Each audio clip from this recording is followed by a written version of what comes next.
It's Team of the Week time. The best 15 players overall in their position and the top 3 overall as I see it from round 3 of the Rugby World Cup, which is in the books now. Finished last night in Lyon. I was there for that game. I was there on Saturday in Paris for Ireland v South Africa. On Friday I was in St Etienne for Argentina v Samoa. On Thursday I was in Marseille for France against Namibia, and it all began with Uruguay against Italy on Wednesday night. There's been loads of brilliant games. Understandably, after that schedule, taking a little bit of downtime. There's worse views, isn't there? There's worse places to make a video. Absolutely gorgeous here in central France. Thank you very much. As ever, leave your comments. Tell me what you think about players I may have missed, ones I've selected that you don't agree with or really do agree with. Love the conversations. I'll be getting stuck in there. Give the video a thumbs up. It really helps. And if you haven't already, I hope I earn you subscription on this video. And it's blown me away that I'm very nearly, as I record this, at 40,000 subscribers, which is honestly mind-blowing. So here's the team of the week as I see it. I'll just move myself out of the way. There we go. Had to be Andrew Porter in the loose head prop jersey.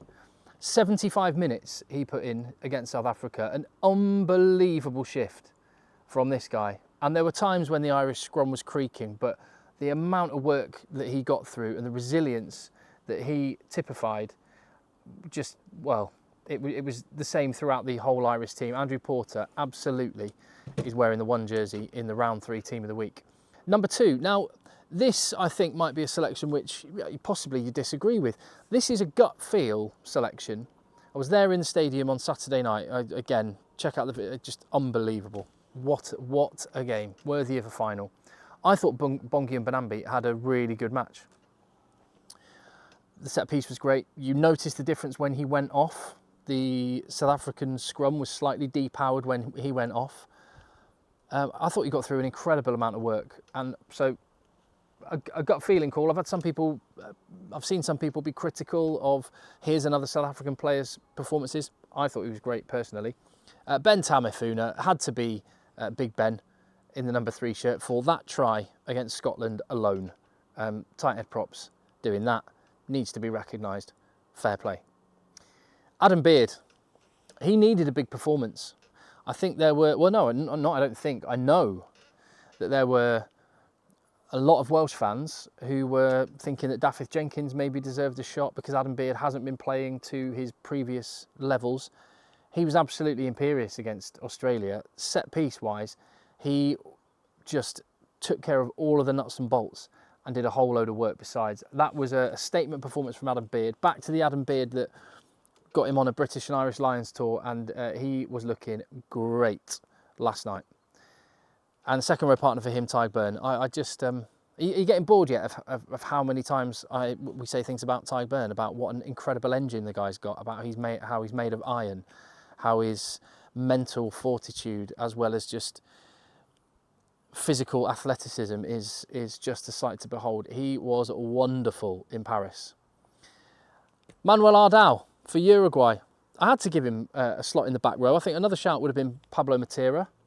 I actually thought Pieter-Steph du Toit was really good in South Africa's back row. Another player who's had some criticism. He made a couple of errors, but he was smashing everything in sight. But Manuel Ardao playing for Uruguay, equaling the most number of turnovers in a World Cup game ever. I think he got all his 6 in the first half.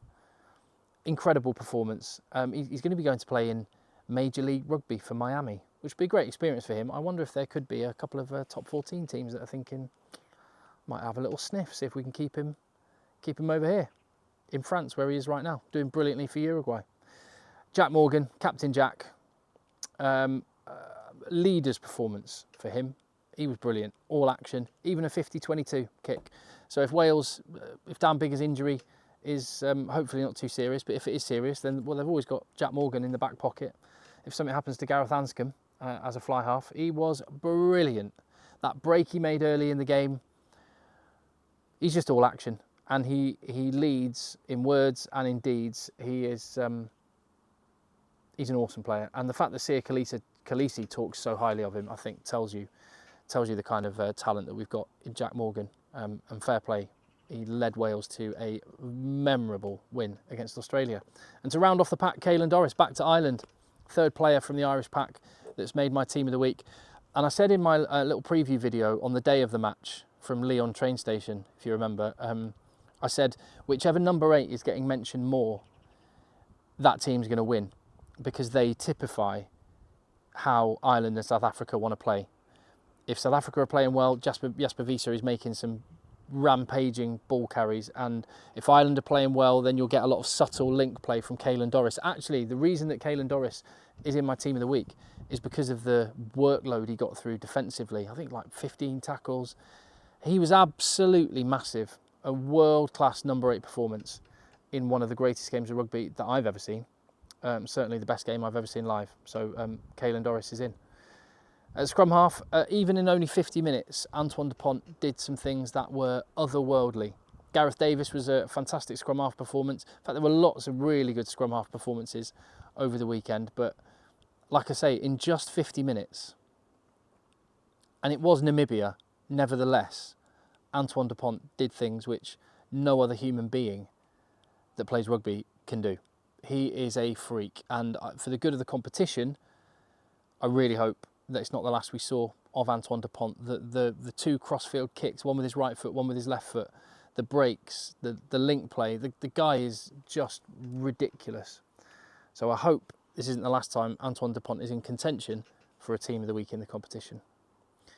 Johnny Sexton at fly half, again some really good fly half performances from across the competition. Gareth Anscombe was absolutely awesome coming on for Dan Biggar.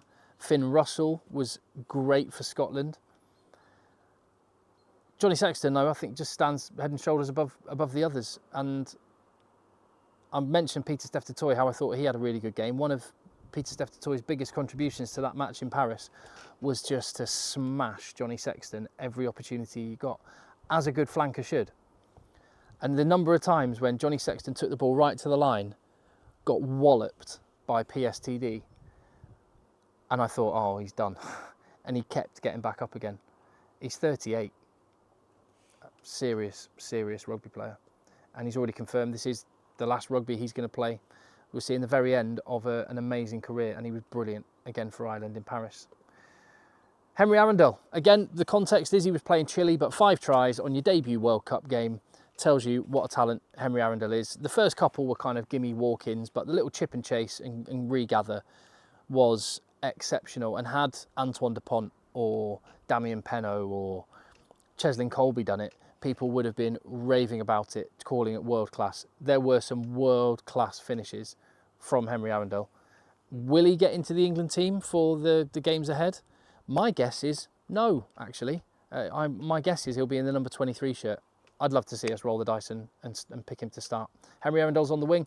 Bundy Aki, player of the tournament so far. 3 games in, and he's unmatched. And that matchup with Damien Dialende was brilliant.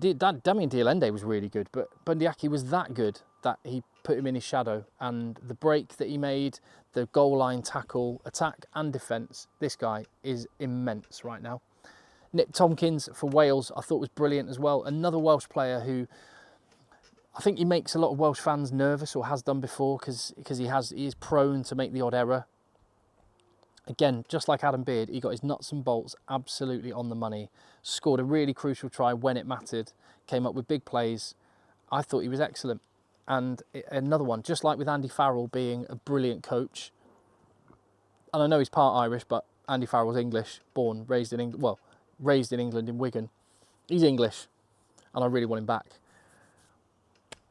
We could have had Nick Tompkins for England, and we just let him go. It hurts. He was brilliant. On the wing, Damien Penaud. Again, it was against Namibia, but this guy is just a world-class talent. He overtook, I can't remember who he overtook actually, but he's now the 3rd highest French try scorer of all time.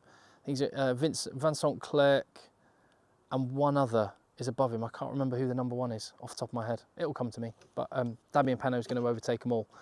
He is a world-class finisher, and he was again on Thursday night in Marseille. And to round off the 15, Marcus Smith. Hugo Keenan was brilliant for Ireland. And again, it's easy to sort of go, well, they were only playing Chile. But again, some of the things Marcus Smith did were exceptional, and it's not his normal position. There were so many really great performances, it's hard to pick. So I'm trying to emphasise the great, in the back line particularly, I'm trying to emphasise the great attacking play, the bravery. And I've actually been criticised in some of the comments before for not speaking up for England players and trying to people thinking that I'm maybe avoiding picking England players because I'll be deemed to be biased. No, I just thought Marcus Smith was absolutely fantastic. So that's my 15. As for the top 3 players of the week, Andrew Porter at 3. Mammoth amount of work. A loose head prop playing 75 minutes in that intensity of rugby game against the world champions. Phenomenal. Number 2, Jack Morgan. Imperious, leadership, all action, 50-22s, line breaks, led his team to a record victory. Number 1, Bundyaki again. 2 weeks in a row, he's the best player at the Rugby World Cup, and he wasn't far off being number 1 in the opening round of games. He's hitting a purple patch, and he's loving life, and he's a massively important part of Ireland and their bid to, well, for the first time ever, get beyond a quarter-final. It's looking like they may well do that. New Zealand will be lying in wait, though. They'll have something to say about that. And Ireland have actually got to get there first. Scotland beat them by more than 7 points, and Ireland still go out.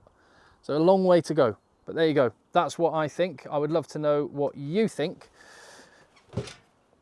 There we go. And as ever, leave your comments, hit subscribe, give the video the thumbs up, and I will see you on the next one. It won't be long, and the rugby will be starting all over again.